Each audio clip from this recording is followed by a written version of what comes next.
मी दया जोशी, संस्कृत अध्ययन युट्यूब चॅनलवर आपल्या सगळ्यांचं स्वागत। आज आपण पाहणार आहोत इयत्ता 11वीचा संकलित भाषाभ्यास 1। त्यामधला पहिला प्रश्न जो आहे तो आहे चित्रम दृष्ट्वा भावमुद्राणी लिखत। तर यामध्ये तुम्हाला ज्या भावमुद्रा दिलेल्या आहेत तर त्यावरून आपल्याला ती कोणती आहे ते संस्कृत भाषेमध्ये आपल्याला लिहायचं आहे। तर बघा, पहिला प्रश्न जो आहे तो चित्रम दृष्ट्वा भावमुद्रा लिखत। यामध्ये पहिली जी आहे ती आहे कोपनम। त्यानंतर दुसरी जी आहे तर हंत।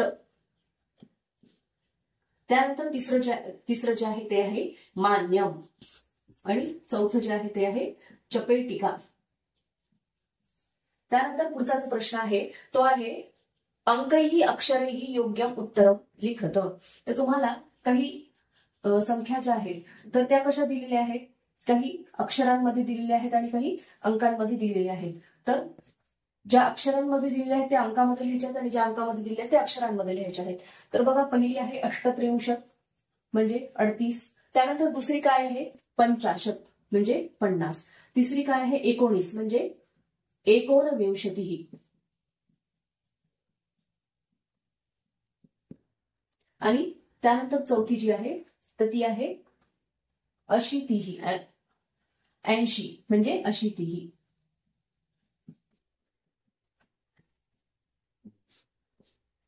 त्यानंतर आपले हे दोन प्रश्न जे आहेत तर ते झालेले आहेत। त्यानंतर तिसरा जो आहे तो आहे समय मेलनम कुरुत।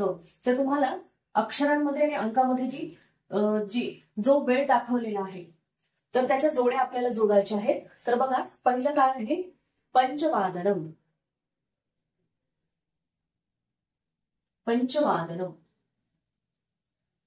हा तिसरा प्रश्न आहे आपला समय मेलनम कुरुत। त्यानंतर दुसरा आहे सपाद दशवादनम। त्यानंतर तिसरा जो आहे तो आहे पादोन नववादनम।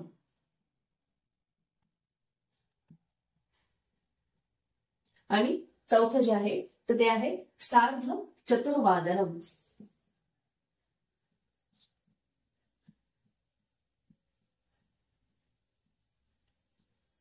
तर कसं येईल बघा, पंचवादनम म्हणजे काय 5 वाजलेले आहे।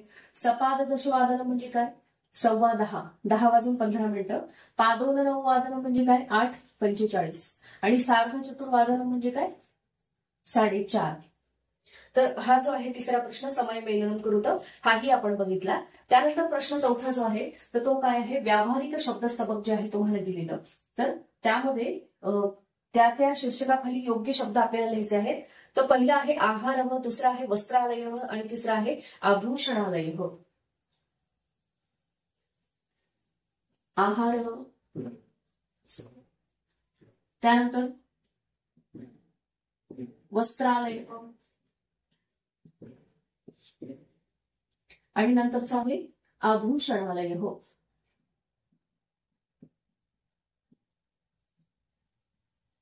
तर तुम्हाला कंसामध्ये खाली शब्द दिलेले आहेत बघा, मथनी, त्यानंतर मुक्ताहार, चोलक, ओदनम, गणक, स्वेदकम, कंकणम, अवलेह।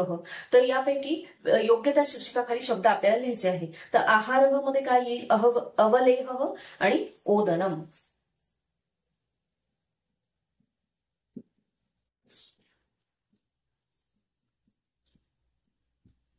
त्यानंतर वस्त्रालय मध्ये काय येईल चोलक आणि स्वेदकम।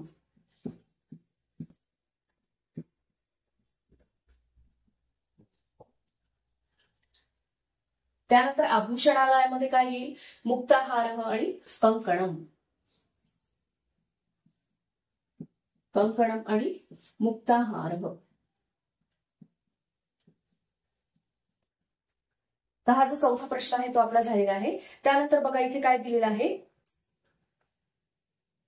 की वर्णानुक्रमेण शब्दान योजयत। प्रश्न पाचवा काय आहे की अल्फाबेटिकली आपल्याला ते शब्द जे आहेत तर ते अरेंज करायचे आहेत। बघा, तर तुम्हाला संस्कृत वर्णमाला जर पाठ असेल तर तुमच्या हे लक्षात येईल, आधी आपण स्वर म्हणतो आणि त्यानंतर व्यंजन। तर व्यंजन जे आहेत क ते म पर्यंत हे 25 व्यंजन स्पर्श व्यंजन आहेत। त्यानंतर अंतस्थ आणि त्यानंतर उष्माण। तर अशा प्रकारे त्यांचा क्रम आहे, त्यानुसारच आपण हे शब्द जे आहेत तर ते त्या क्रमानुसार लिहायचे आहे. ते यामध्ये बघा शब्द कसे आहेत, यानम, रेखा, अरण्यम, लघु, समय, शारदा. तर त्यामध्ये पहिलं काय येईल, अरण्यम. त्यानंतर दुसरं येईल, पहिलं आहे अरण्यम. त्यानंतर दुसरं यानम. त्यानंतर तिसरा शब्द जो आहे तर तो आहे रेखा. त्यानंतर चौथा आहे लघु. त्यानंतर पाचवा आहे शारदा. आणि सहावा जो शब्द आहे तर तो आहे समय. अशा प्रकारे. त्यानंतर बघा अभ्यास 1 आपण बघितला. आता आपण बघूयात अभ्यास 2. तिथे आपण संकलित भाषाभ्यास बघत आहोत. संकलित म्हणजे काय, एकत्र केलेलं. तर आता अभ्यास 1 आपण बघितला, तर आपण काय बघत आहोत, अभ्यास 2. तर यामध्ये पहिला प्रश्न काय आहे, पुन्हा चित्रम दृष्ट्वा भावमुद्रा नामानी लिखत. तर यामध्ये पहिलं जे आहे ते आहे हसनम. पहिल्या प्रश्नामध्ये पहिलं काय आहे, हसनम. त्यानंतर दुसरी जी भावमुद्रा आहे ती काय दर्शवते, मौनम. त्यानंतर तिसरी जी आहे ती दर्शवते योगक्रिया. त्यानंतर चौथी जी आहे ती दर्शवते आहे स्वस्ती. त्यानंतर पुढचा जो प्रश्न आहे तो तसाच अंकैहि अक्षरैहि योग्य उत्तरम लिखत. दुसरा प्रश्न अभ्यास 2 मधला. तर तो बघा, यामध्ये अष्टाविंशती म्हणजे काय, 28. त्यानंतर सप्ततिही म्हणजे काय, 70. त्यानंतर तिसरी जी संख्या दिलेली आहे ती आहे 39. तर याला नवत्विंशत असं म्हणतो आपण, किंवा 39 असं सुद्धा आपण लिहू शकतो. त्यानंतर चौथी जी आहे ती आहे 95, म्हणजेच काय, 95. तर अभ्यास 2 मधला जो दुसरा प्रश्न आहे तोही आपण केलेला आहे. पुन्हा यामध्ये सारखेच प्रश्न आहेत. पुढचा प्रश्न काय आहे, समय मेलनम कुरुत. तर यामध्ये बघा, सपाद एकादश वादनम, सार्ध सप्तवादनम, अष्टवादनम, पादोन षड्वादनम. सपाद एकादश वादनम,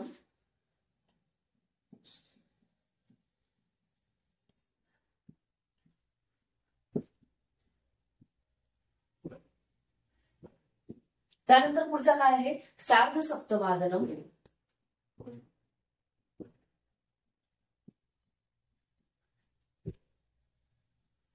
त्यानंतर अष्टवादनम. आणि चौथं जे आहे तर ते आहे पादोन षड्वादनम.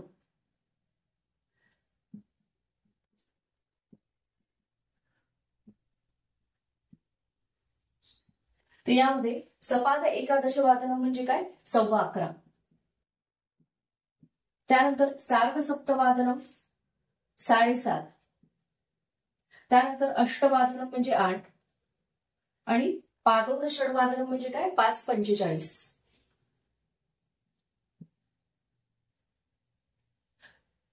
हा जो आहे हा प्रश्न तिसरा आहे आपला अभ्यास 2 मधला. त्यानंतर बघा पुन्हा प्रश्न चौथा जो आहे तर तो काय आहे, व्यावहारिक शब्दस्तबक जे आहे तर त्याची पूर्ती आपल्याला करायची आहे. यामध्ये वेगवेगळे जे सेक्शन दिलेले आहेत, आभूषणालय, रुग्णालय आणि कोशागार. तर यामध्ये ही शब्द आपल्याला खाली कंसामध्ये दिलेली शब्द जी आहेत तर ती योग्य शीर्षकाखाली आपल्याला लिहायची आहेत.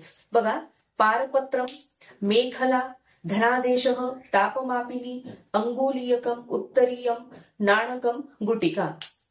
तर 3 सेक्शन कोणकोणते आहेत, आभूषणालय, त्यानंतर रुग्णालय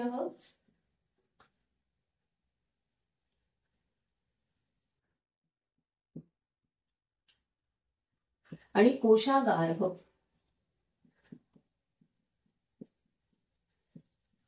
तर ह्या कंसामध्ये जी शब्द दिलेली ते आपण इथे भरूयात. बघा, आभूषणालय मध्ये काय येणार आहे, मेखला आणि अंगुलीयकम. मेखला आणि अंगुलीयकम.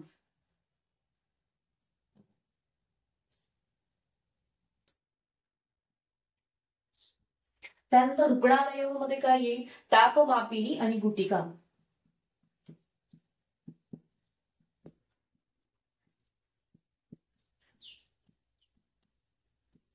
आणि कोशागारमध्ये कोणते शब्द दिलेले तर धनादेश आणि नाणकम.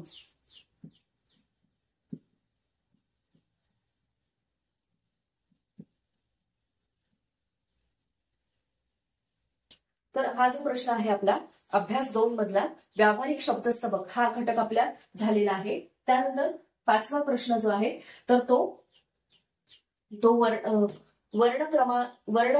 वर्णानुक्रमेण शब्दान योजयत.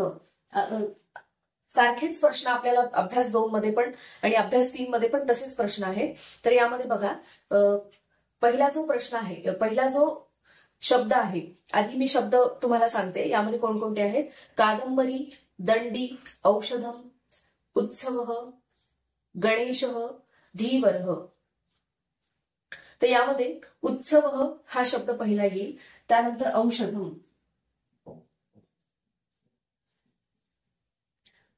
दुसरा आहे औषधम. त्यानंतर तिसरा जो आहे, आता हा क्रम लावता येण्यासाठी आपल्याला संपूर्ण वर्णमाला आधी पाठ पाहिजे आहे. तर ती वर्णमाला आधी तुम्ही पाठ करायची आहे, म्हणजे कोणत्या क्रमाने कोणता वर्ण येणार आहे हे तुमच्या लक्षात येईल. त्यानंतर बघा तिसरा जो आहे तर तो आहे कादंबरी.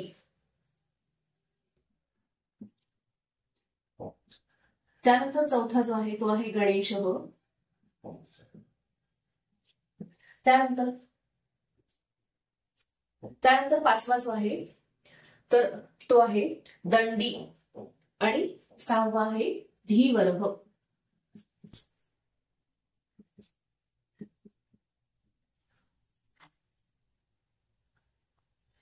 तर बघा आपला हा जो अभ्यास 2 आहे तर तो झालेला आहे. त्यानंतर आपण बघणार आहोत अभ्यास 3.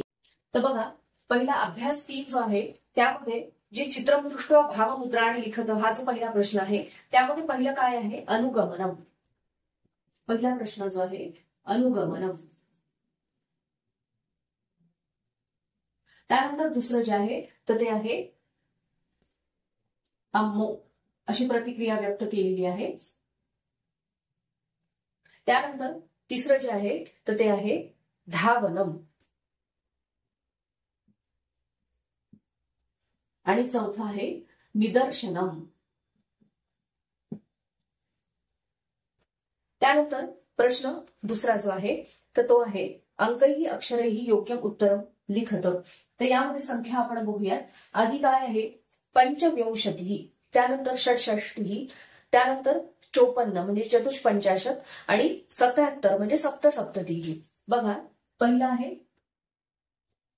पंचविंशती 25, त्यानंतर दुसरा आहे षटषष्टी म्हणजे 66 आणि तिसरी जी आहे ती आहे संख्या 54 म्हणजे चतुष्पंचाशत. चतुष्पंचाशत आणि चौथी जी आहे तर ती आहे 77 म्हणजे सप्तसप्तती.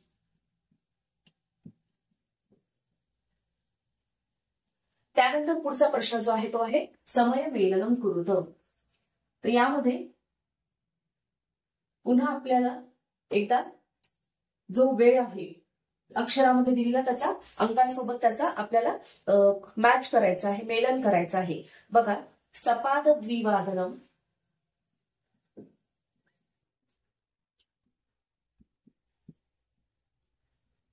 त्यानंतर पुढचं जे आहे तर ते आहे सार्ध द्वादश वादनम.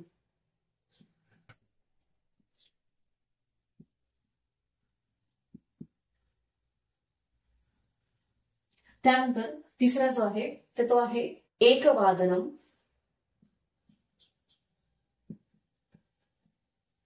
आणि चौथा आहे पादोर त्रिवादनम.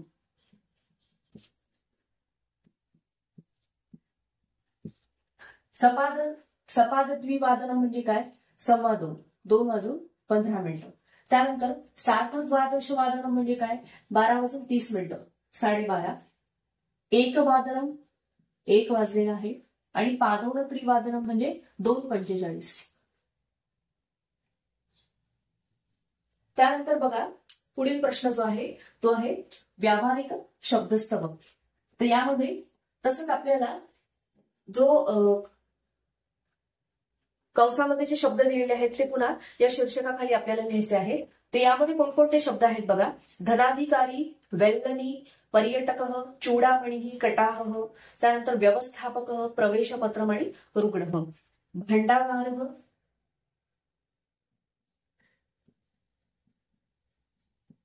त्यानंतर कोशागार,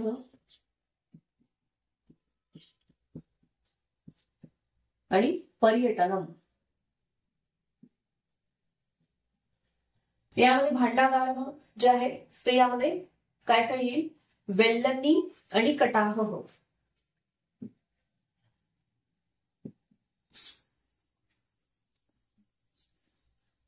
त्यानंतर कोशागार तर यामध्ये शब्द येतील धनाधिकारी आणि व्यवस्थापक.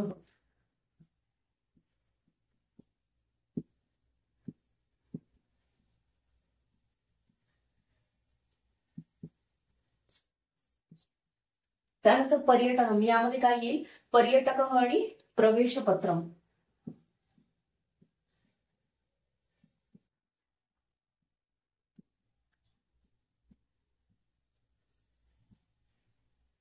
तर हा चौथा प्रश्न आपल्या इथे झालेला आहे अभ्यास 3 मधला.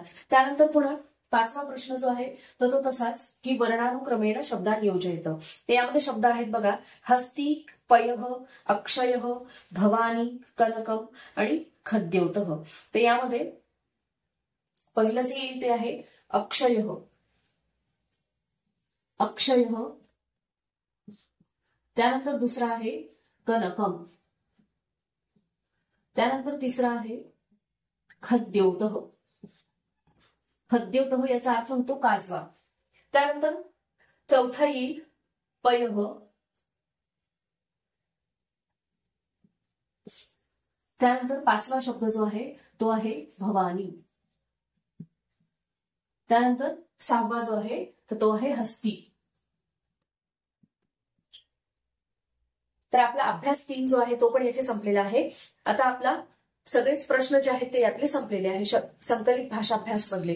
माझा जर व्हिडिओ तुम्हाला आवडला असेल तर लाईक करा, शेअर करा आणि माझ्या युट्यूब चॅनलला सबस्क्राईब करा. धन्यवाद.